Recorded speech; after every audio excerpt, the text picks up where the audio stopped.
Namaskar students, I hope you are well at your side. Today we will continue our chapter number 4, electoral politics. In this chapter we discussed about the voter list. Voter list is the first step to decide who can and who cannot vote. This decision cannot be left to anyone till the last day. In a democratic election, the list of those who are eligible to vote is prepared much before the election and given to everyone. तो ये voter list जो है वो election से पहले तैयार होती है और उसमें जो भी नए नाम ऐड होने होते हैं उनको ऐड किया जाता है, जो डिलीट करने होते हैं उनको हटाया जाता है. It is prepared much before the election and given to everyone. This list is officially called the electoral roll and is commonly known as the voter list. तो इसे वोटर लिस्ट को ही इलेक्टोरल रोल भी कहा जाता है.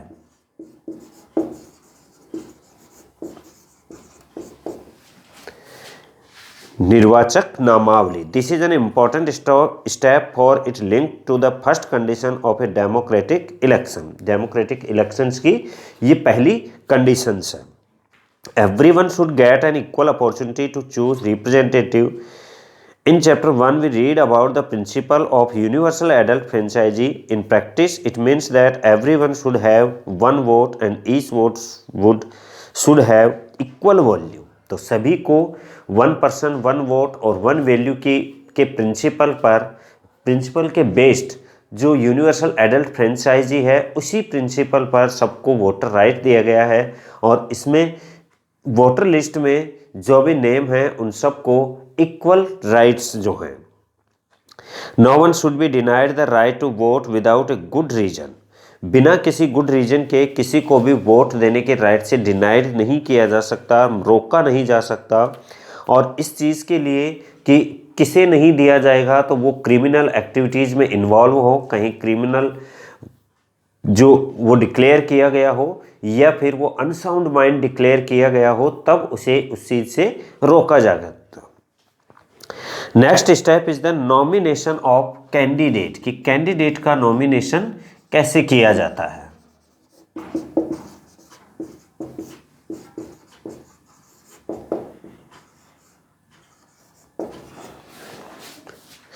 Nomination of candidates.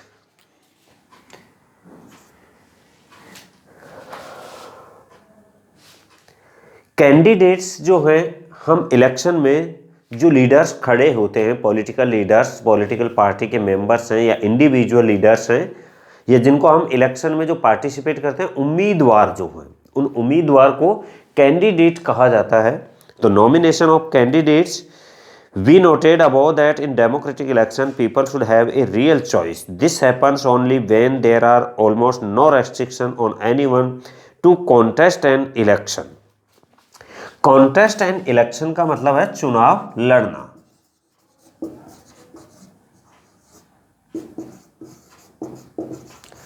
To contest an election it means है चुनाव लड़ने में किसी तरह का कोई उसके बैरियर ना हो, कोई रुकावट ना हो.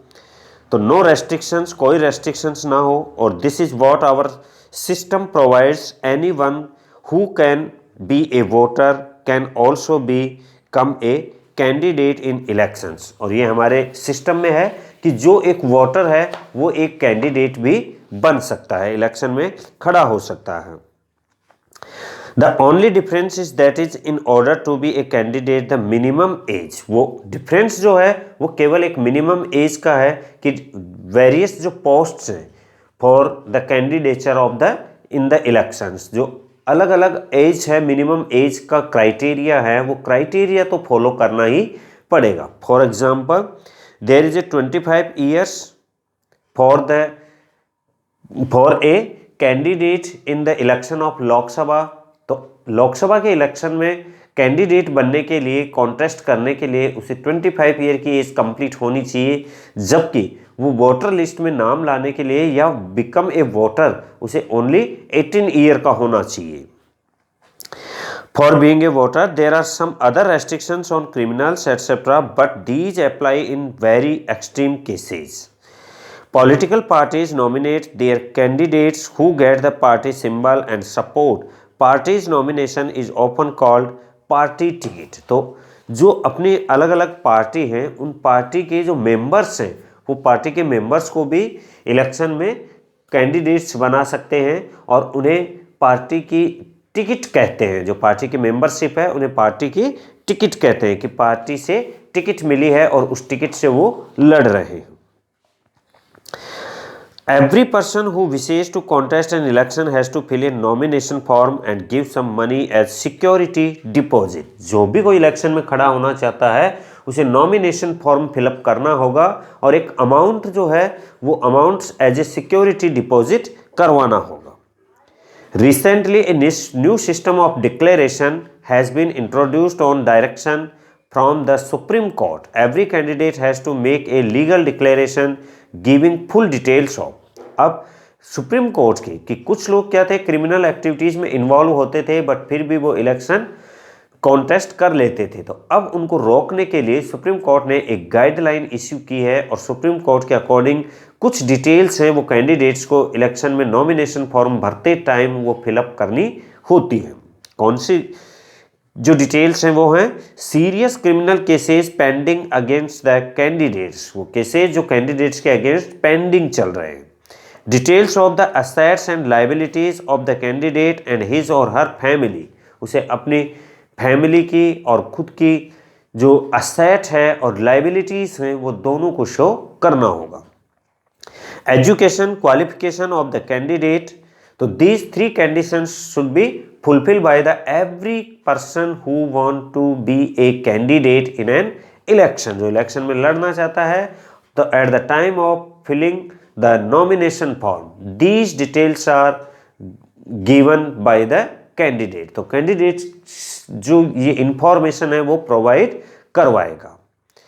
This information has to be made public। This provides an opportunity to the voters to make their decision on the basis of the information provided by the candidate। तो कैंडिडेट ये इंफॉर्मेशन प्रोवाइड करवाता है और अगर वो miss behave करके या मिसचीव्स करके इनमें से कुछ फॉल्स जो रिपोर्ट पेश करता है, फॉल्स इंफॉर्मेशन देता है तो उसके अगेंस्ट एक्शन भी लिया जा सकता है। Educational qualification for a candidate. अक्सर ये देखा जाता है कि एक गवर्नमेंट जॉब में एज ए 4th क्लास एक चपरासी के लिए भी कोई मिनिमम एजुकेशन क्वालिफिकेशन डिसाइड की जाती है but in elections there is no minimum qualification. वहाँ पर इलेक्शन में चाहे एक प्राइम मिनिस्टर बनने के लिए, प्रेसिडेंट बनने के लिए भी कोई मिनिमम एज क्राइटेरिया नहीं है। तो ऐसा क्यों है? तो why is there no education qualification for holding such an important position when some kind of educational qualification is needed for any other job in the country। Educational qualification are not relevant to all kinds of jobs। The relevant qualification for selection to the Indian cricket team for example is not the attainment of educational degree but the ability to play cricket well। कि अगर cricket खेलने में किसी team का selection करना है तो उसमें कोई डिग्री मायने नहीं रखती है, उसमें एजुकेशनल क्वालिफिकेशन होना कंपलसरी नहीं है, उसमें केवल क्रिकेट के स्किल्स जो हैं, क्रिकेट खेलने के स्किल्स अवेलेबल होने चाहिए। And similarly the relevant qualification for being an MLA और an MP is the ability to understand people's concern problems and represent their interest. तो ऐसे ही कोई MLA या MP बनने के लिए भी किसी एजुकेशनल क्वालिफिकेशन की ज़रूरत नहीं होती बल्कि उसकी जगह उन्हें to ability to understand people's concern problems and to represent their interest. लोगों की प्रॉब्लम समझने की और उनको रिप्रेजेंट करने की, उनके इंटरेस्ट को रिप्रेजेंट करने की कैपेसिटी होनी चाहिए।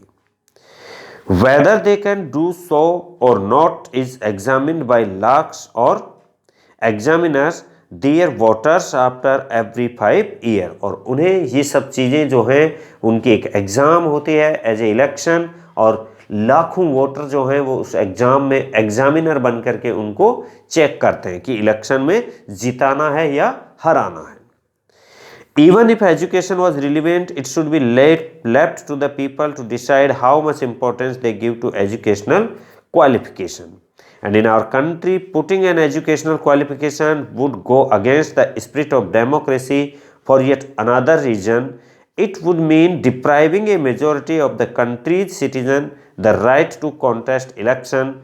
If, for example, a graduate degree like BA, BCom or BSc was made compulsory for candidates, the more than 90% of citizen will become ineligible to contest election. कि अगर कोई एजुकेशनल क्वालिफिकेशन फिक्स कर दी तो उस qualification को तो 90% जो political leaders हैं वो फुलफिल नहीं कर पाएंगे और इलेक्शन से बाहर हो जाएंगे। तो ये ज़रूरी नहीं है कि एजुकेशनल क्वालिफिकेशन हो, बट उनमें एक नॉलेज, एक understanding for the candidates and there